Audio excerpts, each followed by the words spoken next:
नाही, मी सर्वप्रथम आमचे राष्ट्रीय अध्यक्ष माननीय मल्लिकार्जुन खरगे साहेब, आमच्या सर्वोच्च नेत्या माननीय सोनियाजी गांधी, आमचे युवा नेते आणि आमचे काँग्रेसचे नेते माननीय राहुलजी गांधी आणि माननीय प्रियंकाजी गांधी, या सर्वांचे मी मनापासून आभार मानतो की त्यांनी मला पुनश्च विधिमंडळाचा नेता म्हणून काम करण्याची संधी दिली. एकतर पक्ष अत्यंत संक्रमातून महाराष्ट्रामध्ये मागच्या निवडणुकी विधानसभेच्या निवडणुकीतून जाताना महाराष्ट्र दिसतो आहे. एकीकडे प्रचंड बहुमत असलेला सत्ताधारी आणि त्याविरुद्ध अल्पसंख्य असलेला विरोधक, परंतु लढण्यासाठी बळ लागतं. हा बळ माझ्यामध्ये कदाचित माझ्या हायकमांडला दिसला असावा आणि म्हणून माझ्यावर पुन्हा मी विरोधी पक्षनेतेपद, त्यानंतर आत्ता CLP म्हणून जी जबाबदारी दिली, ती जबाबदारी निश्चितपणे महाराष्ट्राच्या राजकारणात काँग्रेसला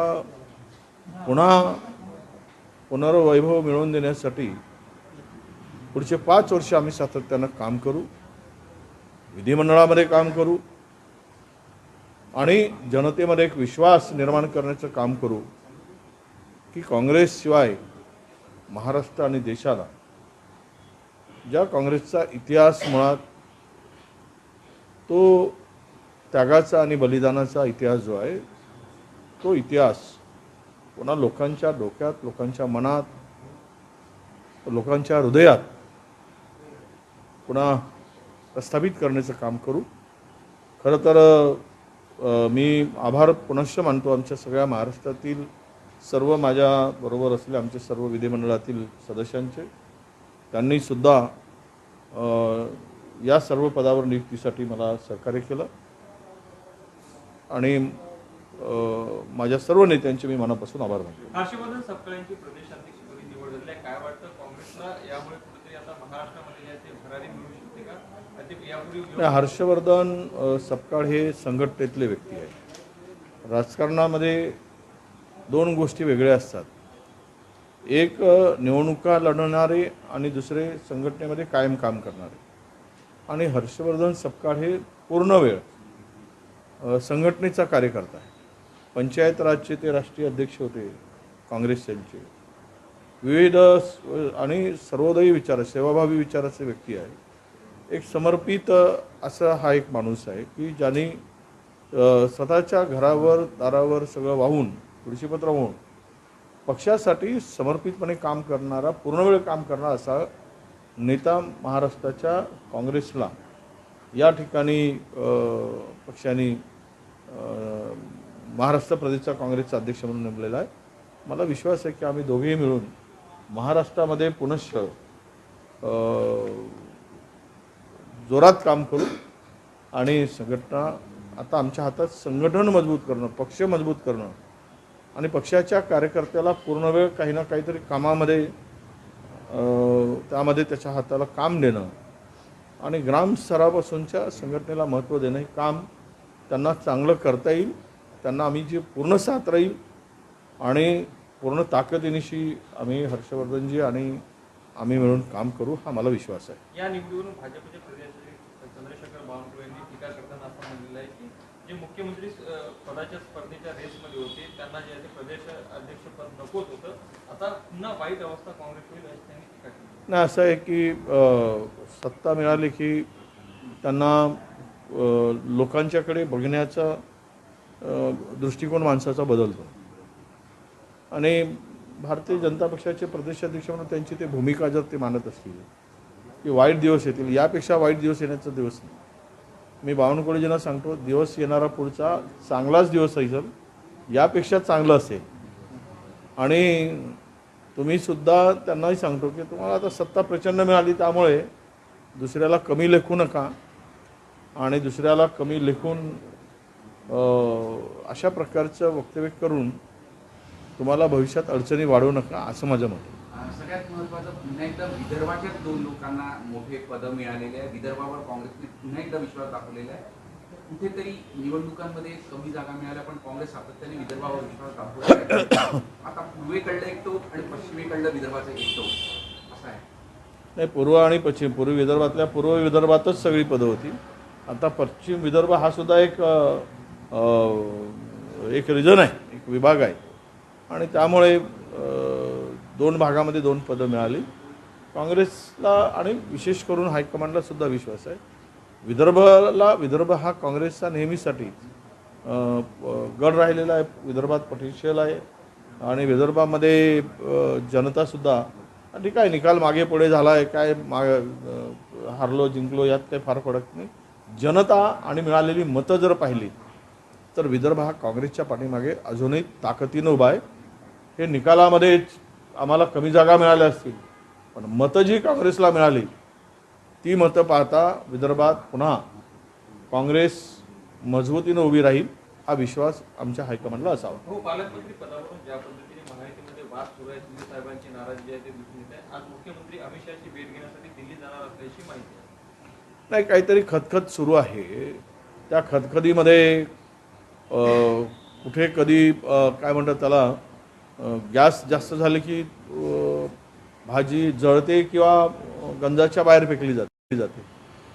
आता त्यामुळं हे गॅस वाढवावी कमी करावी त्यामध्ये त्याचा तो रिमोटच सध्या देवेंद्रजीकडे आहे. पण दिल्ली जाऊन काय उपयोग आहे, कारण सगळं काही इथे जे होतं आहे ते दिल्लीच्या इशाऱ्यावरच होतं. दिल्ली सांगते तेच इथं केलं जाते. त्यामुळं ही सगळ्यामध्ये ज्या भानगडी आत्ता सुरू आहेत या सगळ्या भानगडी आता मला वाटतं सरकारमधील त्या गाव पातळीवरच्या भानगडी ज्या असतात तशा भानगडी सरकारमध्ये आता दिसायला लागल्या आहेत. या भानगडीतून हे कधी बाहेर पडतील आणि महाराष्ट्राला चांगले दिवस कधी आणतील तर हे आता आम्हाला वाटच बघावी लागेल. कारण 5वी बहुमत त्यांना मिळाल्यामुळं पण काही सरकारमध्ये ठीकठाक आहे असं अजिबात समजायचं कारण नाही. थोडा वेळ जाईल. शेवट जो मनामध्ये किंवा पोटामध्ये जे काही शिस्त आहे ते कधी ना कधीतरी मुखातून बाहेर पडेल, त्याची वाट आम्ही पाहतोय. कुठेतरी प्रदेशाध्यक्ष पदासाठी आपल्या देखील नावाची चर्चा होती, अपेक्षा होती आपल्याला मिळावं. खरं तर मी सुरुवातीलाच म्हणालो की मला जी जबाबदारी कोणती दिली तरी मी ती जबाबदारी पार पाडेल. ते प्रदेशाध्यक्ष असू दे किंवा हे असू दे. मला खरं तर आभार मानायचे आहेत की आमचे रमेश चन्नीताला साहेब जे आमचे प्रभारी आहेत त्यांनी सुद्धा माझं काम आणि संघटनेमध्ये पक्षासाठी मी काय करतो हे जवळून पाहिलेलं आहे. त्यामुळेच त्यांचासुद्धा या पदनियुक्तीमध्ये प्रचंड मोठा वाटा आहे, त्यांनी जवळून पाहिलेला आहे. त्यामुळे जे काही पद मिळतं ते पद छोटा आहे मोठा आहे असं नाही समजू. मलासुद्धा प्रदेशाध्यक्ष म्हणूनच प्रदेशाध्यक्षाबरोबर काम करावं लागेल. मी CLP लीडर जरी असलो तरी आमच्या दोघांची विधिमंडळाचा नेता म्हणून आणि पक्षाचा नेता म्हणून ही आमची जॉईंट रिस्पॉन्सिबिलिटी असणार आहे. उत्तम समन्वय ठेवून, उत्तम एकमेकाशी संवाद ठेवून, महाराष्ट्रातील सर्व नेत्यांशी उत्तम संवाद ठेवून त्यांच्याबरोबर सगळ्यांना विश्वासात घेऊन नव्यानं नवी सुरुवात या 25मध्ये झालेली दिसेल. आम्ही दोघेही मिळून ताकदीनं पक्षामध्ये आणि महाराष्ट्रामध्ये काँग्रेसमध्ये काँग्रेस ही नव्यानं जोमानं मजबूत झालेली महाराष्ट्रातील जनतेला पाहायला मिळेल. या जिद्दीनं आम्ही काम करू. विजू, आता 2-3 शब्द वापरले, विश्वास ठेवून, समन्वय ठेवून. गेल्या वेळेस जे पराभव झाला होता तेव्हा कुठेतरी समन्वय झाला नव्हता, वेळेवर डिक्लेअर झाला होता. पण आता तुमच्या सातत्याने बाईटमध्ये येत आहे की आम्ही दोघे एकत्र मिळून सगळ्यांना विश्वास देऊन सगळ्यांशी संवाद साधून आम्ही पुढे निर्णय घेऊ. ते गेल्या वेळेस झालेल्या चुका सुधारून सगळ्या आपण आता पुढे जाणार. नाही, असं आहे की झालेल्यावर आता काही गोष्टी घडून गेल्या. आता तो संपूर्ण महाभारत झालेला आहे, त्यावर अद्याप नव्यानं काही मला बोलायची गरज नाही, नव्यानं टिप्पणी करायची मी काही गरज समजत नाही. पण नक्की एक सांगतो की आमच्यामध्ये समन्वयाचा थोडासा अभाव होताच.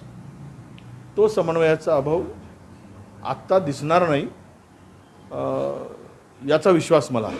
आणि विश्वासाने मी सांगतो आहे महाराष्ट्रातील काँग्रेस जनांना आणि आमच्या समस्त जनतेला, काँग्रेसप्रेमी लोकांना, की उत्तम आम्ही समन्वय मित्रपक्षाशी सुद्धा ठेवू आणि आणि काँग्रेस पक्षाअंतर्गत सुद्धा तो उत्तम समन्वय राहील. या आजच्या निवडणुकीची तुम्ही ज्या पद्धतीने म्हणता स्थानिक स्वराज्याची स्वतः जे भूमिका समोर आहे यामध्ये इम्पॅक्ट जो आहे तो हा प्रभाव जो आहे तो एकूणच दिसून येईल. नाही बघा, निवडणुकामध्ये जनता एक वेळा विश्वास ठेवते. तो विश्वास आता विधानसभेमध्ये, लोकसभेवर आमच्यावर ठेवला, विधानसभेवर कदाचित त्यांच्यावर ठेवला असेल, पण विधानसभेच्या निवडणुकीनंतर ज्या पद्धतीनं कारभार सुरू आहे त्यामुळे लोकांचा भ्रमनिराश झालेला आहे, लोकांच्या अपेक्षांचा भंग झालेला आहे. त्यामुळे येणाऱ्या निवडणुकामध्ये आम्हाला फार काही अडचण येईल असं अजिबात वाटत नाही. आम्हाला अजिबात तशी कल्पना दिसते. खरं सांगतो तुम्हाला, तर तो विश्वासाने सांगितलं. आपण दिल्लीला जाणार का? दिल्लीला उद्या त्यांचे आभार वरिष्ठांच्या भेटीगाठी घेऊन उद्याला दिल्लीला जायचा प्रयत्न आहे आणि त्यांनी जे नियुक्ती दिली त्याबद्दल आमच्या हायकमांडचे आभार मानण्यासाठी उद्या दिल्लीला जाण्याचा विचार करतो.